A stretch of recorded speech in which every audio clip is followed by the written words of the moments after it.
அயலும் உடையும் எம் ஆதி நோக்கில் இயலும் பெரும் தெய்வம் யாரும் ஒன்றில்லை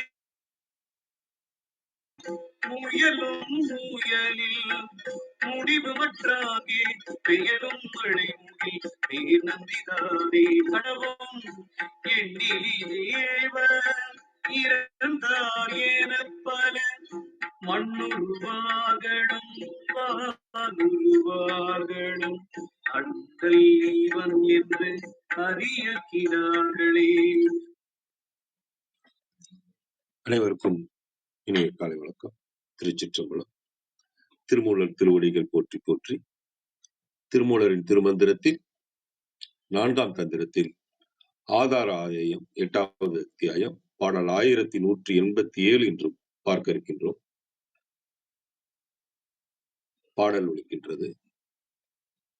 மூன்றுள மண்டல மோகினி சேர்விடம் ஏன்றுள ஈராறு கிழக்கலை உச்சியில் தோன்றும் இலக்குரல் ஆகுதல் மாமாயை ஏன்றனல் இரண்டு இங்கு ஒடுகிறே.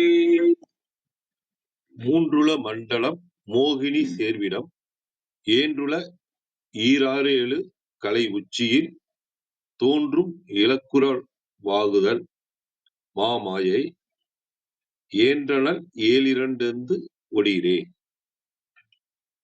இதன் விளக்கமாக சரவணனையா தளத்திலிருந்து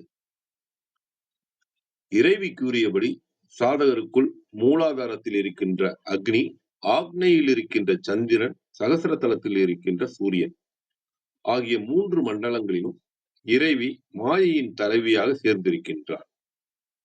அந்த மாயை நீங்கி இறைவியை அடைவதற்கு நேற்றைய பாடலில் இறைவி அருளியபடி சாதகம் செய்து மூச்சுக்காற்றை சுழுமுனை நாடி வழியே அந்த 3 மண்டலங்களுக்கும் செலுத்தி சென்றால் அவளை அடைவதற்கு ஏற்ற விதத்தில் தலை உச்சியிலிருந்து 12 அங்குல தூரத்தில் சுத்த மாயையின் இருப்பிடமாக இருக்கின்ற பரவெளியில் இறைவி வீற்றிருக்கின்றார். பாடல் 871 உள்ளபடி சாதகரின் உடலுக்குள் இருக்கும் 7 சக்கரங்களை கடந்து 8வதாக இருக்கும் துவாத சாந்த வெளியை தாண்டிய 9வது பரவெளியில் இருக்கும் சந்திர மண்டலத்தை தமது இறுதியான இடமாக கொண்டு இறைவி வீற்றிருக்கின்றார். இதன் உட்கருத்தாக இறைவனை அடைய வேண்டும் என்று இறைவி கூறிய வழியில் சாதகம் செய்யும் சாதகர்கள் முதலில் தமது மாயையை நீங்கி தலை உச்சியில் இருக்கும் 7வது சக்கரமான சகசர தலத்தை தாண்டி 8வதான துவாத சாந்த வெளியில் மாமாயையில் இருக்கும் இறைவியை அறிந்து கொள்வார்கள். இந்த சாதகத்தை தொடர்ந்து செய்தால் மாமாயையை நீங்கி அதன் பிறகு 9வதாக இருக்கும் சந்திர மண்டலத்தில் வீட்டிருக்கும் இறைவியை உணர்ந்து கொள்வார்கள். இது சரவணனையா தளத்தில் கொடுத்திருக்கிற விளக்கம். அருணை வடிவேல் முதலியார் இருக்கிற விளக்கத்தை நாம் பார்ப்போம். மேற்கூறிய 3 மண்டலங்களும் அசுத்த மாயையின் காரியங்களாய் நிற்கும் உடம்பில் உள்ள இடங்களே.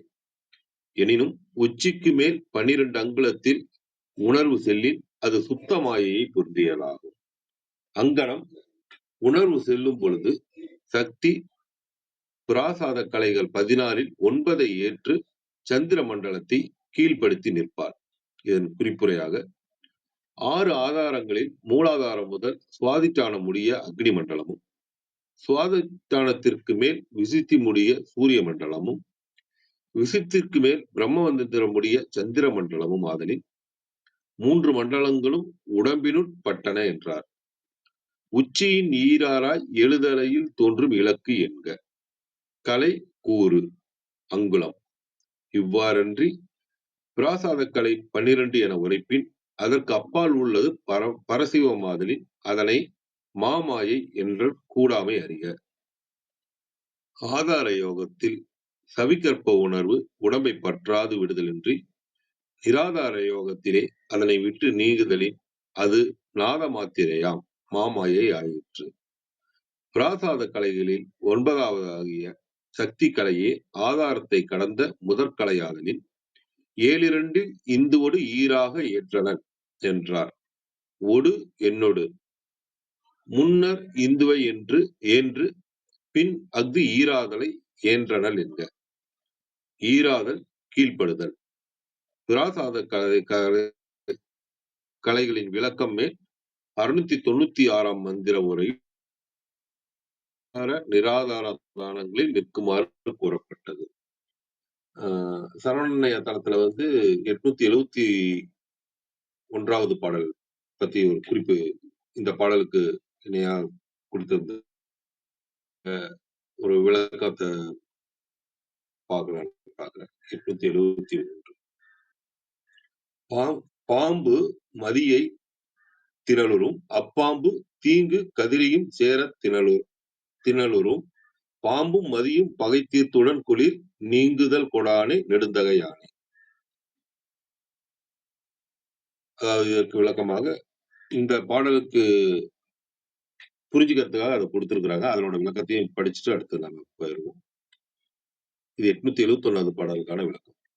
சந்திரயோக பயிற்சியின் மூலம் குண்டலினி ஆகிய பாம்பை உறக்கத்திலிருந்து எழுப்பிவிட்டால் அது நித்தமும் சந்திரக்கலையை உண்டு, அதுவும் பத்தாது என்று சூடாகிய தீங்கை கொடுக்கும் சூரிய கலையையும் உண்டு வளரும். குண்டலினிக்கு இரையாக கலைகள் இருப்பதால் இரண்டும் பகையாளிகள் போல இருந்தாலும் சந்திரயோக பயிற்சியினால் குண்டலினியை ஒவ்வொரு மண்டலமாக மேலேற்றி சென்று கடைசியில் 9வதான பரவெளியில் இருக்கும் சந்திர மண்டலத்தோடு ஒன்று சேர்ந்து விட்டால் குண்டலினியும் கலைகளும் தமது பகையை தீர்த்து ஒன்றாகிவிடும். அதன் பிறகு மாபெரும் கருணையாளனான இறைவன் யோகியை விட்டு என்றும் நீங்காமல் இருப்பான். இதன் உட்கருத்தாக சந்திரயோக பயிற்சியில் மூச்சுக்காற்றின் மூலமே குண்டலினியை வளர்த்து 7 சக்கரங்கள் 8வது துவாதசாந்த வெளியை தாண்டிய 9வது பரவெளியில் இருக்கும் சந்திர மண்டலத்தோடு கலந்து விட்டால் அதன் பிறகு யோகியர்களுக்கு மூச்சுக்காற்றோ உணவோ தேவையின்றி எவ்வளவு காலமும் இறைவனுடன் பேரின்பத்தில் இருக்கலாம். இதுவும் சரவண கொடுத்துக்கிற விளக்கம். நம்ம கிருத்திகமா வாருங்க.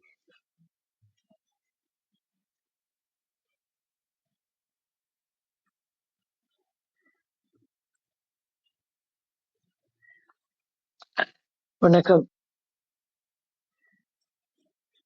ரொம்ப விளக்கமா அந்த கலைகளுடைய இது முதற்கொண்டு நம்ம தேடி பார்த்திருக்கீங்க.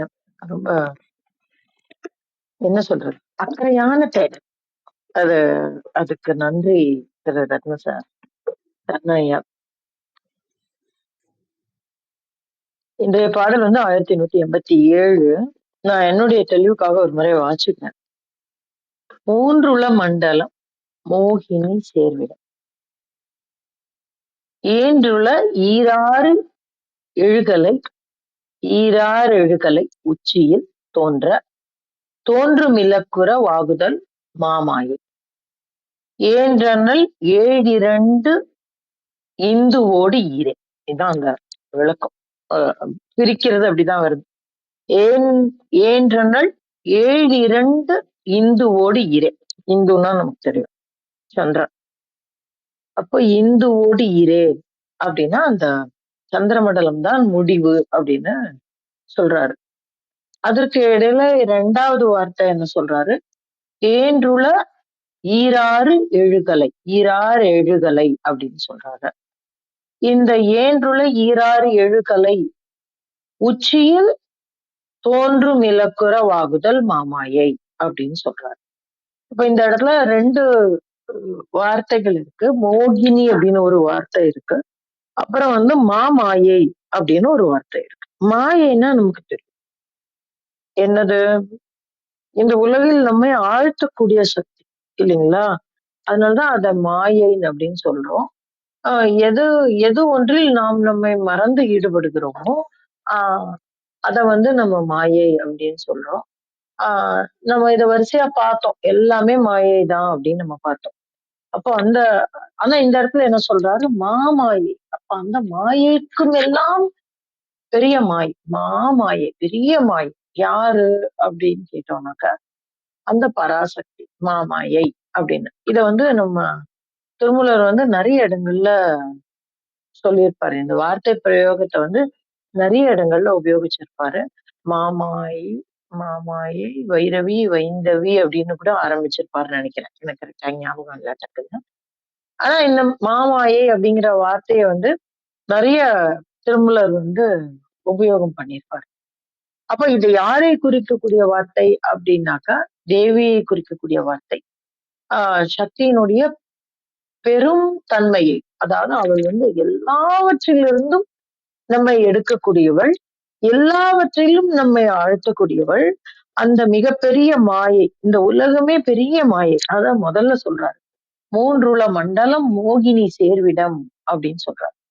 இந்த இந்த மோகினி அப்படிங்கிறது தான் மாயையினுடைய ஒரு பிரயோகம்ங்கிற மாதிரி வச்சுக்கோங்க.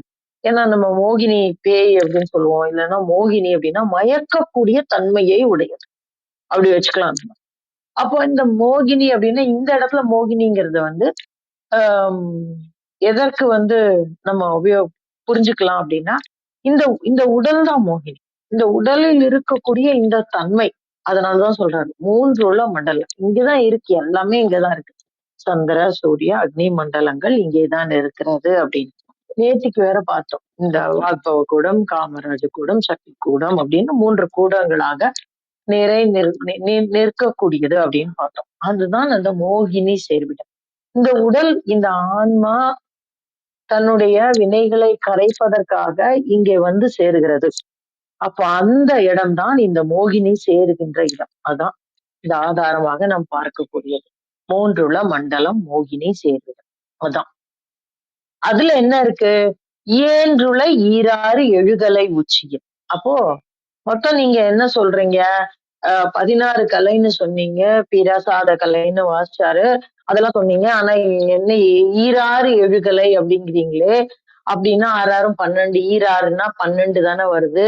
அப்போ அது என்ன அர்த்தம் அப்படின்னு கேட்டா, 16ல 12 விளங்கும். எங்கு? இந்த உடல்ல தான். நம்ம இத வந்து ஏற்கனவே 3ஆம் தந்திரத்துல நம்ம பார்த்துட்டோம். எத்தனை கலை வந்து இருக்கு. அந்த மேதை கலை, அரகீச கலை, அதாவது அகார கலை, உகார கலை, மகார கலை, பிந்து, அர்த்தசந்திரன், நிரோதினி, நாதகலை, இதெல்லாம் எங்க இருக்குங்கிறதையும் நம்ம பார்த்துட்டோம். நாதகலை, நாதாந்த கலை, சக்தி கலை, இது வரைக்கும் எங்க வரும் அப்படின்னு பாத்தீங்கன்னாக்க, உச்சி துளையில இருந்து ஒரு விரல், அதுதான் சக்தியோடைய கலை. அதுதான் அது வந்து நிராதாரத்துக்கு போயிடும். எது வரைக்கும் வந்து ஆதாரத்துல இருக்கும் அப்படின்னு கேட்டீங்கன்னா, நிரோதினி வரைக்கும் ஆதாரம். அதாவது புருவன் நடுவுல இருந்து உச்சி முதல் வரக்கூடியது. அதுதான் 6வது கலை. அதுக்கப்புறம் 7வது கலையை பாத்தீங்கன்னா நாதக்கலை. அது அங்கிருந்து 3 விரல், புருவ நடுவுல இருந்து உச்சத்துளை வரைக்கும் அங்கிருந்து ஒரு 3 விரல் கடை அளவுக்கு போயிடும். அது வந்து நிராதாரத்துக்கு போயிடும். அதுக்கப்புறம் நாதாந்த கலையும் நிராதாரத்துக்கு போயிடும். சக்தி கலை வந்து உச்சி துளையிலிருந்து ஒரு விரல் அப்படின்னு சொல்றாங்க. அப்ப அது அங்கிருந்து மேல போகக்கூடிய இதெல்லாமே நிராதார கலைக்கு போயிடும். இத வந்து அடுத்த ஒரு நிலை இருக்கு, வியாபினி கலை அப்படின்னு 10வது கலையை சொல்றாங்க. இது எங்க அப்படின்னாக்கா, அதுல இருந்து 3 விரல், அதாவது உச்சந்தொலையிலிருந்து 3 விரல், சக்தி கலையிலிருந்து 3 விரல் அளவு உடையது அப்படின்னு நம்ம பார்த்திருக்கோம். அப்புறம் சமனை கலை அப்படின்னு சொல்றது, அது வந்து வியாபினியிலிருந்து 4 விரல். அப்ப சக்தி கலையிலிருந்து எத்தனை விரல்? 7 விரல் வரும் நமக்கு. அப்ப அந்த மாதிரி இது வந்து கணக்குதான், இதெல்லாம் ஞாபகம் வச்சுக்கணும்னு அவசியம் கிடையாது. நிராதார கலை எது, ஆதார கலை எது, அது மாத்திரம் நம்ம தெரிஞ்சுனா போதும். இந்த நிராதார கலையை நம்ம 2ஆ பிரிக்கிறோம். என்ன அப்படின்னா, சூன்ய லெவல்ல பிரிப்போம். அதுல வந்து சூன்யமற்றதுன்னு எடுப்போம். இந்த சூன்யம் வந்து 6 சூன்யமாக பிரியும். இதுல வந்து 5ஆம் சூன்யம் வரைக்கும் இவர் பேசுறாரு. ஈராறு எழுகலை உச்சியில் அப்படின்னா எதோட முடியும் அப்படின்னாக்க, இந்த சக்தி கலையிலிருந்து 4 விரலும் 5 விரலும் வரும். சமனை கலை 4னா 5. அந்த கணக்கு எனக்கு கரெக்டா மறந்து போச்சு. அந்த அங்கிருந்து நம்மளுடைய தலையிலிருந்து 12 அங்குலம், அந்த அந்த கணக்கு எங்களுக்கு வச்சுக்கோங்க. அதுதான் துவாதசாந்த வெளின்னு நம்ம சொல்றோம். அததான் சொல்றது. அதுதான் எழுகலை உச்சியில் தோன்றும் இலக்குறவாகுதல் மாமாயை அப்படி. அங்கதான் சக்தி இருக்கிறார். எப்படி இருக்கிறா? ஏன்றனல் 7 இந்துவோடு இரே. இந்த ஏன்றனள் அப்படிங்கிற ஒரு வார்த்தையை நம்ம பார்த்திருக்கோம். அப்ப யாரு ஏன்றனள்? ஏதுவானவள் அப்படின்னு நம்ம புரிஞ்சுக்கலாம். நம்ம அர்த்தநாரியா இருக்காரு, நமக்கு இன்னும் நிறைய விளக்கம் வரலாம். ஏன்றனள் அப்படிங்கிறது ஏதுவானவள். எப்படி ஏதுவாக இருக்கிறாள் அவள்? சிவத்தோடு பிரிப்பின்றி இருக்கக்கூடியவள், அபிநமாக இருக்கக்கூடியவள் அப்படின்னு நம்ம புரிஞ்சுக்கலாம். அவளை நம்ம பகுக்கவே முடியாது. சிவத்திலிருந்தும் பகுக்க முடியாது, வேறு எதிலிருந்தும் பகுக்க முடியாது. எல்லா இடத்துலயும் அவள் நிரம்பி இருக்கிறாள். அதனாலதான் அந்த இடத்துல மாமாயை அப்படிங்கிற ஒரு வார்த்தையை உபயோகம் பண்றாரு. அதோட முடியும் போது எங்க 16வது கலை அநாசிரித கலை அப்படின்னு சொல்லுவாங்க. இது எதோட முடியும் அப்படின்னா சந்திரனோட முடியும். அந்த சந்திரன் தான் இறுதியானவன் அப்படிங்கிற ஒரு அந்த கலைதான் அப்படின்னா அதான் ஈரே அப்படின்னு சொல்றாங்க. அதான் கடைசி. அப்போ அங்க அவ விளங்குறா. அந்த சந்திர மண்டலம் விளங்கும் பொழுது நாம் அந்த தேவியினை தரிசிக்க முடியும். எப்படி இருக்கக்கூடிய தேவி? இங்க இருந்தெல்லாம் பார்த்துட்டு தான் வரோம். நம்ம நேத்திக்கு பார்த்தோம், உடல்ல எல்லாம் பார்த்துட்டே தான் வரோம். எல்லா இடத்திலும் அவள் வியாபித்திருக்கிறாள்னு பார்த்தோம். எந்த ஆதாரமாக இருந்தாலும் அதை வரிசையா சொல்லிட்டே வந்தாரு. பொருந்தி இருந்த புதல்வி பூவண்ணத்தி அப்படின்னாரு. எந்த இடத்துல பொருந்தி இருந்தாலும் அவள் அங்கனம் இருப்பாள் அப்படின்னு.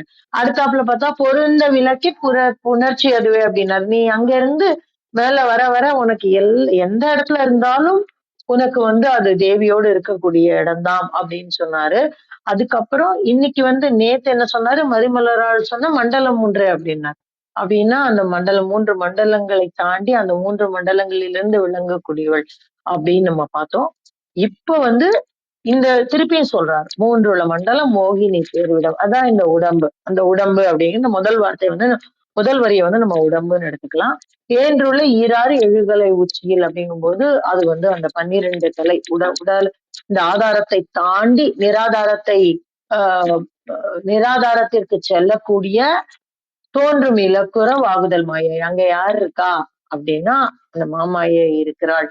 அப்படிங்கிறத விட அந்த இடத்துக்கு நம்மளை எடுத்து செல்பவளும் அவளாகவே இருக்கிறாள். தோன்றும் இலக்குற வாகுதல். அப்ப அந்த இடத்தை நமக்கு காட்டி தருபவள் யாராக இருக்கிறாள் அப்படின்னா மாமாயையாக இருக்கிறாள். தோன்றும் இலக்குறவாகுதல் மாமாயை. அங்க யார் இருக்கா? ஏன்றனால் 7 இந்துவே. 7 இந்துவோடு இரே அப்படி. அப்போ அந்த இடத்தை காட்டி தர்றதும் அவளதான் இருக்கா, அங்க இருக்கிறவளும் அவதான் இருக்கா. அவள் எதை சூடிக்கொண்டு இருக்கிறாள்? சந்திரகலையை சூடிக்கொண்டு இருக்கிறாள் அப்படின்னு சொல்லி இதுக்கு நம்ம இடையான லலிதா சஹஸ்ரநாம நாமங்கள் நம்ம நிறைய பார்த்திருக்கோம். சந்திரசூடரி அப்படின்னு பார்த்திருக்கோம். நிறைய சந்திரனை குறித்த நாமாக்கள் நம்ம நிறைய பார்த்திருக்கோம்.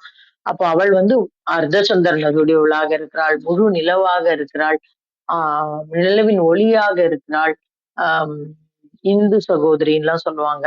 அப்ப அந்த மாதிரி அவளை மொத்தமாக சந்திரன் கலையில் விளங்குபவள் அப்படின்னு சொல்றாரு. ஆதாரத்தை தாண்டி நிராதாரத்தில் இருந்து அந்த நிராதாரத்தை காட்டக்கூடியவளாக அவள் விளங்குகிறாள் அப்படின்னு சொல்லக்கூடிய ஒரு மந்திரம். இது உங்களோட பகிர்ந்து இந்த காலை வெளிக்கு சொல்லி என்னுடைய பகிர்தலை முடித்துக் கொள்கிறேன். நன்றி. நன்றி. நன்றி. விந்தியாமா பாருங்க.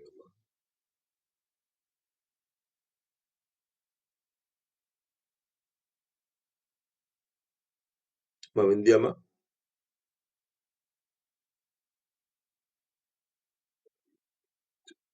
சரவணனையா வர.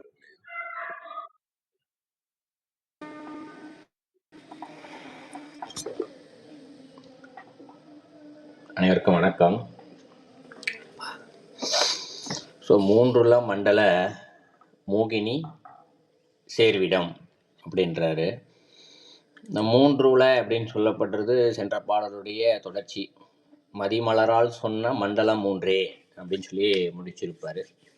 ஸோ மதிமலரால் தாமரை மலரில் வீட்டிருக்கின்ற அந்த இறைவியானவள் சொன்ன மண்டலம் 3. ஸோ 3 மண்டலம் இருக்குதுன்னு சொல்லி அவள் எடுத்து சொல்கிறா. இங்கே யாருக்கு? சாதகருக்கு எடுத்து சொல்கிறா. ஸோ அங்கேருந்து ஆரம்பிக்குது. சாதகி சொன்ன 3 மண்டலங்கள் எப்படி இருக்கின்றது, என்ன செய்கிறது, அவள் எங்கிருக்கின்றாள் அப்படின்றத இந்த பாடலில் புரிஞ்சிக்கலாம். ஸோ 3ல மண்டலம், மோகினி, சேடம் 3 விதமாக மண்டலங்கள் இருக்கிறது. அந்த 3 விதமான மண்டலத்தினுடைய இறுதியில் மோகினி சேர்விடம் அப்படிங்கிறது. மோகினினா இந்த இடத்துல மாயையினுடைய தலைவி, அவள் தான் மோகினி. இந்த இடத்துல அவள் தான் இந்த இடத்துல சேர்கின்ற இடமாக இருக்கின்றாள் இந்த இடத்துல. ஏன்னா இப்போலாம் மாயையில் இருக்கோம். இந்த இடத்துல மாயை முழுமையாக விலகிடுச்சு அப்படின்னா அவள்கிட்ட போய் சேர்ந்துடலாம் இந்த இடத்துல. இன்னொன்று, இறைவனிடம் போய் சேர்வதற்கும் இவள் முழுமையாக விலக வேண்டும் இந்த இடத்துல. அப்போ அவளுடைய வழிகாட்டுதல் தேவைப்படுது இந்த இடத்துல. அடுத்தடியில் ஏன்று உல ஈராறு கலை உச்சியல் அப்படிங்கிறார். ஏன்று உல. ஸோ ஏன்று உல அப்படின்னா அதற்கு ஏற்ற விதத்திலேயே உள்ளது. எதற்கு ஏற்ற விதத்திலே உள்ளது அப்படின்னா, நம்ம இறைவனிடம் சீக்கிரம் சென்று சேர வேண்டும் என்ற விதத்தில் என்ன சொல்றாரு, ஈராறு கலை. ஸோ ஈராறுனா 12 கலை உச்சியல். 12 கலை உச்சியல் இருக்கான். அதாவது சகசரதலத்துக்கு மேலே சொல்றாரு இந்த இடத்துல. சூரிய மண்டலத்தை சொல்றாரு இந்த இடத்துல. ஏன்னா 3 மண்டலமும் சொன்னார். 3 மண்டலம் சொன்னது அக்னி மண்டலம், சூரிய மண்டலம், சந்திர மண்டலம். ஸோ அக்னி மண்டலம் சொல்லப்படுறது இந்த இடத்துல மூலாதாரத்தை குறிக்கும். சூரிய மண்டலம் அப்படின்னு சொல்லப்படுறது இந்த இடத்துல சகசரதலத்துக்கு மேலே 12 அங்கல உச்சியில் துவாதசாந்த வெளி அப்படின்னு சொல்லுவாங்க இந்த இடத்துல. ஸோ அந்த இடத்த குறிக்கும் சூரியக்கலை அப்படின்னு சொல்லப்படுறது. சந்திரக்கலை அப்படின்னு சொல்லப்படுறது அந்த தலை உச்சிக்கு நேராக மேலே வான மண்டலத்தில் இந்த இடத்துல. ஸோ அது எந்த இடத்தை குறிக்கும் சந்திர மண்டலம் அப்படின்னு சொல்லி பார்த்தோம்னா, இன்றைக்கி நம்மலாம் காற்று மண்டலத்துக்குள்ளே இருக்கும். ஸோ இந்த உலகத்திற்கு காற்று மண்டலத்துக்கு மேலாக இருக்கக்கூடிய வெற்று இடம் ஒன்று இருக்கிறது. ஸோ எல்லாருக்கும் அறிவியல் ஓரளவுக்கு தெரியும் காற்று மண்டலம். ஸோ ராக்கெட்லாம் போதுனா கூட காற்று மண்டலத்தை தாண்டி போகும்போது ஒராசிக்கிட்டு அந்த இடத்துல நெருப்பு இப்படி பறக்கும் அப்படின்னு சொல்லுவாங்க. ஸோ அப்போ அந்த காற்று இருக்கிற இடம், காற்று இல்லாத இடம், ரெண்டுத்துக்கும் இடைப்பட்ட அந்த எல்லை இருக்கு இல்லையா? ஸோ அந்த எல்லை தான் சந்திரக்கலை. எங்கே அப்படின்னா நம்ம இருக்கோம், நம்ம தலை உச்சிக்கு நேராக வானத்தில் இருக்கக்கூடிய எல்லை, அதான் இந்த இடத்துல சந்திர மண்டலம். ஸோ அதுதான் 3 மண்டலம்னு இதில் குறிப்பிடுறாரு. ஸோ இதில் இரண்டாவதாக முதல்ல சொன்னது அக்னி மண்டலம் மூலாதாரம், இரண்டாவது அடியில் சொல்லப்படுகின்ற இடம் 12 கலை உச்சியில் அப்படிங்கிறாரு. ஸோ இந்த இடத்துல தலைக்கு மேலாக 12 அங்குல உயரத்தில் இருக்கக்கூடிய சூரிய மண்டலத்தில் இருக்கு, உச்சியில் அப்படிங்கிறாரு. அடுத்து தோன்றும் இலங்கு உர ஆகுதல் மாமாயை அப்படிங்கிறார். ஸோ அப்போ துவாதசாந்த வெளி அங்கேருந்து தோன்றும் இலங்கு அப்படிங்கிறாரு. இலங்குன்னா ஒரு இலக்கு இந்த இடத்துல. ஸோ அங்கே ஒரு இறை சக்தி ஒன்று இருக்குது இந்த இடத்துல. ஸோ அங்கே வெளிப்படுது இந்த இடத்துல. சாதகம் தொடர்ந்து செய்து கொண்டே இருக்கும் பொழுது இந்த இடத்துல வெளிப்படுது. தலை உச்சிக்கு 12 மேலே ஒரு இலக்காக பயணிக்க, அந்த இடத்த எப்படியா சந்திர மண்டலத்தை போய் அடைய வேண்டும் என்ற இலக்காக அங்கே வெளிப்படுகிறது இந்த இடத்துல. உர ஆகுதல் சுத்தமாயின் இருப்பிடமாகும் அப்படிங்கிற. ஸோ அங்கேருந்து வெளிப்படுது இல்லையா, அது என்ன ஆகுது அந்த இடத்துல, சுத்தமாயின் இருப்பிடம் அப்படிங்கிற அந்த இடத்தையே மையமாக வைத்து இருக்கு அப்படிங்கிற. ஸோ இதை எப்படி புரிஞ்சிக்கலாம்னா, மாயைன்னா தெரியும் எல்லாத்துக்குமே, நம்ம மாயையில் தான் மாட்டிக்கிட்டு இருக்கோம். ஸோ அதனால் மாயையை உணர்வு ரீதியாக எல்லாருக்கும் தெரியும். ஆனால் இந்த இடத்துல மாமாயை அப்படின்னு சொல்லப்பட்டது சுத்தமாயை. சுத்தமாயைனா இறைவன் என்று ஒருவர் இருக்கின்றார் அப்படின்றத தெரிஞ்சிக்கிறது இந்த இடத்துல. இப்பயும் இறைவன் இருக்காருன்னு தெரிஞ்சுக்கிறோம். ஆனால் இறைவன் வேறு, தான் வேறு, நான் வேற, இறைவன் வேற அப்படின்ற ஒரு நிலையில தான் இருக்கும் இந்த இடத்துல. ஆனால் இந்த இடத்துல சுத்தமாயின்னு சொல்லப்படுறதுக்கு தானே இறைவன் அப்படின்ற ஒரு சூழ்நிலை இடம் இருக்கும் இல்லையா. நீ வேறு அனாதி இருக்கும், நான் வேறு அனாதி இருக்கும்னு சொல்லும் இல்லையா, அதற்கு முந்தைய நிலை இந்த இடத்துல. ஸோ இறைவன் தனியாக இருக்காரு, நான் இறைவனை உணர்தல் இந்த இடத்துல. இப்போ நம்ம உணரலை, இது மாயை என்பது உணராத நிலை. இறைவன் இருக்கின்றான் என்பதை உணர்ந்த நிலை தான் இந்த இடத்துல மாமாயை நிலை. இந்த இடத்துல அதற்கும் மேலான நிலை இருக்கு, அதுதான் நீ வேறு அனாதி இருக்கும், நான் வேறு அனாதி இருக்கும். ஸோ இறைவன் இருக்கான்றதை தெரிஞ்சுக்கிட்டாரு, உணர்ந்துட்டாரு. ஆனால் என்ன தெரிஞ்சுக்கிட்டாரு, அந்த இடத்துல இறைவன் இருக்காரு, நான் இந்த இடத்துல இருக்கேன், ஸோ தூரத்தில் இருக்கேன், அந்த மாதிரியான ஒரு நிலை. இதை கொஞ்சம் புரிஞ்சுக்கணும்னா இயேசுநாதருடைய வரலாறுல அதை தான் சொல்லப்படும். ஸோ அவர் சித்த மொத்த நிலையை அடைஞ்சிட்டாரு, ஆனால் இறைவன் ஒருத்தர் தனியாக இருக்காருன்றதுனால தான் அவருக்கு அவ்வளோ சோதனைகள் வந்ததாகவும் சொல்லப்படுது இந்த இடத்துல. கடைசியில் இறைவா ஏன் என்னை கைவிட்டின்னு சொல்லும்போது தான், அழகா நான் தான் அந்த சாமியா, தனியாக வெளியில் அவர் காப்பாற்றுவார்னு நினச்சிக்கிட்டு இருக்கனே அப்படின்னு சொல்லி அவர் சிந்திப்பாராம் அவர். அதற்கப்புறம் தான் அவர் அந்த இடத்துல 3ஆம் நிலை விழிப்பு நிலையிலிருந்து தானே இறைவன் நிலையை அடைஞ்சதாக ஒரு வரலாறு உண்டு இந்த இடத்துல. அது ஒரு சித்தர் ஒருத்தர் சொன்னது, அது சொன்னா ஞாபகப்படுத்தினீங்க. அப்போ அந்த துவாதசாந்த வெளிக்கு போகும்பொழுது இந்த இடத்துல இறைவன் என்பவர் இருக்கின்றார், இறைவன் என்று ஒருவர் இருக்கின்றார் என்பதை நம்ம இந்த இடத்துல தெரிந்து கொள்ளலாம் என்று. அடுத்த அடியில ஏன்றனள் 7:2 இந்துவோடு இரே அப்படிங்கிறாரு. ஏன்றனள் அப்படிங்கிறாரு. ஸோ இறைவி வந்து ஒருத்தர் இருக்கான்னு சொல்லி தெரிஞ்சுக்காச்சு இல்லையா? இப்போ அவ என்ன பண்ணாலும் அதற்கு ஏற்ற மாதிரியே இருக்கலாம் இந்த இடத்துல. எங்கெங்கெல்லாம் இருக்கா அப்படின்னா 7:2 அப்படிங்கிறாரு. ஸோ 7:2னா 9. 7 சக்கரங்கள் நம்ம கிட்ட இருக்கு. ஸோ 7 சக்கரத்திலேயே இருக்கா. மூலாதாரம் இருந்து சகசரதல வரைக்கும் 7 சக்கரத்திலேயே இருக்கா. 2 அப்படிங்கிறாரு. ஸோ அதற்கு மேலே துவாதசாந்தல் 8. 9வதா இந்துவோடு அப்படிங்கிறாரு. இந்துன்னா சந்திரமண்டலம் தான் இந்த இடத்துல. சந்திரமண்டலத்தோடு ஈரே அப்படிங்கிறாரு. ஈரேனா இறுதியான இடமாக அவள் அங்கு வீட்டு இருக்கின்றாள் அப்படின்னு பொருள். ஸோ நாலடிக்கும் சேர்த்து பார்த்தோம்னா இறைவி வந்து ஒரு 3 மண்டலங்கள் இருக்கின்றது என்பதை சாதகர்களுக்கு இங்கு சுட்டி காட்டுகின்றாள் இந்த இடத்துல. ஸோ 3 மண்டலம் என்று சொல்லப்படுவது அக்னி மண்டலம், சூரிய மண்டலம், சந்திர மண்டலம் இந்த இடத்துல. ஸோ இந்த 3 மண்டலங்களும் இந்த இடத்துல மாயையின் தலைவியாகிய பூகினி இருக்கின்றாள் இந்த இடத்துல. ஸோ அவள் இந்த இடத்துல அந்த மாயை விலகணும் இந்த இடத்துல. ஸோ அந்த விலகுவதற்காக அவர் ஏற்ற விதத்திலேயே நம்முடைய தலை உச்சிக்கு மேலாக 12 வலயத்தில் சூரிய மண்டலமானது இருக்கிறது. ஸோ அந்த இடத்தை நாம் சென்று சேர்ந்து விட்டோமே, ஆனால் சாதக நிலை அதை உணர்ந்து விட்டோம் என்றால் இந்த மோகினியானவள் என்ன பண்றாள்? மாயையை விலக்கி காண்பிக்கின்றாள். மாமாயை என்பதை உணர வைக்கின்றாள். அந்த இப்படி உணரும் பொழுது இந்த இடத்துல நம்மளுடைய எங்க இருக்கின்றாள் அந்த மாமாயின் தலைவி யமோகினியால் எங்க இருக்கின்றாள் அப்படின்னு சொல்லி பார்க்கும் பொழுது நம்மளுடைய 9 சக்கரங்களையும் அதற்கும் தாண்டிய நமது 7 சக்கரங்களிலும் அதற்கும் தாண்டிய துவாதசாந்த வெளி, அதற்கும் தாண்டிய சந்திரமண்டலம். ஸோ 9 இடங்களிலும் அவள் இடமாக வீற்றிருக்கின்றாள். ஸோ அவள் வீற்றிருக்கின்றதை நம்ம தெரிஞ்சுக்கிட்டோம் அப்படின்னாலே மாயை விலகிடும் இந்த இடத்துல. ஸோ அப்போ இறைவன் என்பவர் இருக்கின்றார் என்பதை நாம் இங்கு உணர முடியும். இதுதான் அந்த பாடலுடைய கருத்து. நன்றி.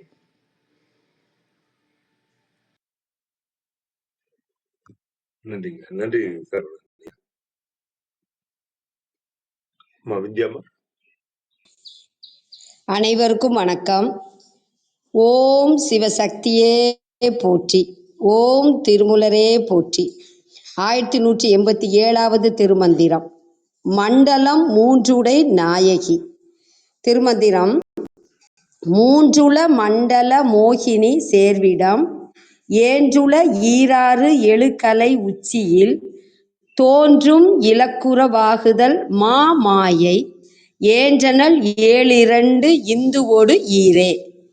மோகினி இந்த பெயரின் பொருள், சொல்லின் பொருள் மோக இச்சையை செய்கின்றவள்.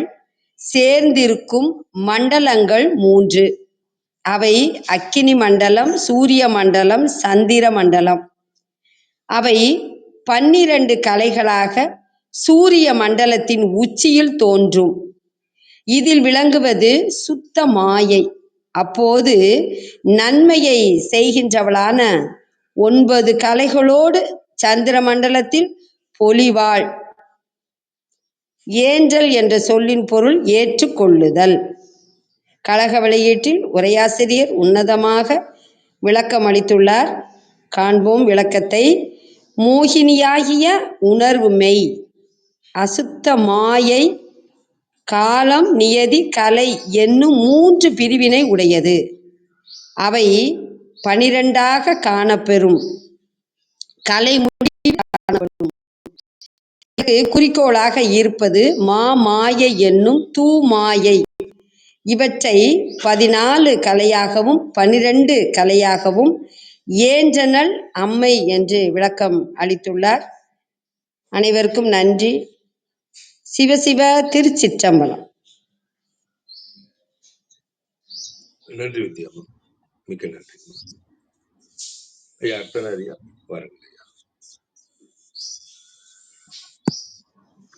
இதுல ரொம்ப விளக்கம் ஒன்றும் இல்லை. எல்லாம் ரொம்ப நல்ல விளக்கம் கொடுத்துட்டாங்க. ஆனா இந்த ஏன்றனல் அப்படிங்கிறது என்னன்னா மெலித்தல் விகாரம் அப்படின்னு சொல்லுவோம். விகாரம் அப்படின்னா மாத்தி சொல்றது. இந்த வல்லின எழுத்து வர வேண்டிய இடத்துல மெல்லின எழுத்து வந்துரும். ஏற்றனள் அப்படிங்கிறது தான் இந்த இடத்துல ஏன்றனள் அப்படின்னு வருது. ஏன் அப்படின்னா எல்லாமே மெல்லின எழுத்துக்களா வர்றதுனால, 3 தோன்று அப்படி வர்றதுனால அந்த வல்லின இர்ரையும் என்ன பண்ணியிருக்காருன்னா மெல்லின 2 எழுத்து 2 சுழியின் போட்டு ஏன்றனள் அப்படின்னு சொல்லியிருக்காங்க. அந்த ஏன்றனள்ங்கிறதுக்கு ஏற்றனள் அதுதான் பொருள். அத சரவணனும் அதையே சொல்லியிருக்காரு. அதுதான் அதுக்கு கிராமர்ல அத மெலித்தல் விகாரம் அப்படின்னு சொல்லுவோம். தட்டை அப்படிங்கறத தண்டை அப்படின்னு சொல்லியிருப்பாங்க. அது மாதிரி ஒரு இலக்கணம் அது. அடுத்தது விநாயகர் அகவல்லையும் ஔவையார் 3 மண்டலத்து முட்டிய தூணின் அப்படின்னு விநாயகர் அகவல்லையும் அதை சுட்டி காட்டியிருப்பாங்க. அது அது மாதிரி விநாயகர் அகவலுக்கு ஒரு 96 பக்கத்துக்கு விளக்கம் ரத்னாசார்ட்ட இருக்கு. அது தேவைப்படும் போது கொஞ்சம் கொஞ்சமா நம்ம கேட்டுக்கலாம். அப்புறம் அந்த புத்தகம் அவர்கிட்ட கிடைக்கும். எங்க கிடைக்குதுன்னு கேட்டீங்கன்னா அவர் சொல்லுவாரு. நம்ம வாங்கி கூட படிக்கலாம். அது மாதிரி ஒரு விஷயம். அது நல்ல விளக்கம். அது மாதிரி அப்புறம் இன்றைக்கு நம்ம ஓத போற பாடல் அபிராமி அந்தாதியோட 20வது பாடல். அது ஓரளவுக்கு இந்த பாட்டுக்கு கொஞ்சம் பொருந்தும். உரைகின்ற நின் திரு கோயில் நின் கேழ்வர் ஒரு பக்கமோ உரைகின்ற நின் திரு கோயில் நின் கேழ்வர் ஒரு பக்கமோ அறைகின்ற நான் மறையின் அடியோ முடியோ அமுதம் நிறைகின்ற வெண்திங்களோ உரைகின்ற நின் திரு கோயில் நின் கேழ்வர் ஒரு பக்கமோ அறைகின்ற நான் மறையின் அடியோ முடியோ அமுதம் நிறைகின்ற வெண்திங்களோ கஞ்சமோ எந்தன் நெஞ்சமோ மறைகின்ற வாருதியின் பூரணாச்சல மங்களையே. சிவா திருச்சிற்றம்பலம். நன்றி. நன்றி அர்த்தம் ஐயா. ஐயா பேசும்போது அந்த விநாயகர் அவர்கள் இதை பத்தி குறிப்பிட்டிருந்தாரு. அது இந்த முகநூல் இதுல பிரம்மரிஷியார்னு ஒருத்தரோட பதிவு தொடர்ந்து நம்மளோட இந்து மத சம்பந்தமான இதை பத்தி நிறைய அவர் எழுதிட்டு இருக்கிறாரு. அரசியல் எல்லாமே எழுதுறாரு. அது விநாயகர் அவர்களுக்கு ஒரு புத்தகம் ஒண்ணு வெளியிட்டிருக்காரு. அவரு ஏற்கனவே எழுதிட்டு இருந்த தொகுத்து வெளியிட்டிருக்கிறாரு. நான் அதனோட இதை நம்மளோட வாட்ஸ்அப் குரூப்ல போடுறேன். தேவைப்படுறவங்க வாங்கி 96 பக்கம் அது இருக்குது. தேவைப்படுறவங்க நீங்க வாங்கிக்கலாம். நன்றி அர்த்தநாரி ஐயா. ஒரு நல்ல ரொம்ப விளக்கமா ரொம்ப சிறப்பா கொடுத்துருக்காங்க. நன்றி அர்த்தநாரி ஐயா. நேரம் கருதி நிறைவு செய்து கொள்ளலாம்னு நினைக்கிறேன். திருமந்திரம் கேட்க ஓத பயில அறிவில் உணர்வில் தூய்மையும் ஆன்ம உணர்வும் துணிவும் சஞ்சலம் சங்கடமற்ற வாழ்க்கையும் சிவன் மீது உண்மையான உணர்வு பெறுதலும் கிட்டும். யாம் பெற்ற இன்பம் பெருகை வையகம் என்ற திருமூலரின் கூற்றுக்கிணங்க வந்திருந்து கருத்துக்களை பகிர்ந்து கொண்ட சான்றோர்களுக்கும் மேன்பர்களுக்கும் மிக்க நன்றி. தளம் நிறைவடைகிறது. மீண்டும் நாளை காலை 6:30 மணிக்கு கேள்வி ஞானம் ஆன்ம சுவாசம் நிகழ்வில் சந்திப்போம். 5, 4, 3